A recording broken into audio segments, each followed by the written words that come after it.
చూశారు.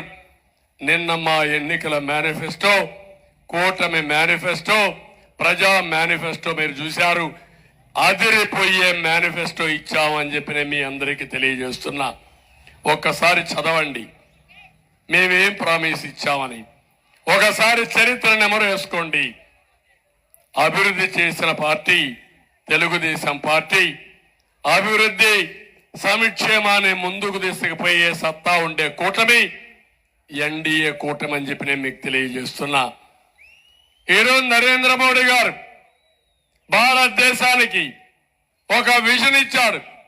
2047కి భారతదేశం ప్రపంచంలో ఒక అగ్రదేశంగా ఉండాలని, భారతీయులు నెంబర్ 1 గా ఉండాలని, దీనికి వికసిత్ భారత్ అనే కార్యక్రమంలో ఒక విజన్ తయారు చేశాడు. నేను ఆలోచించాను,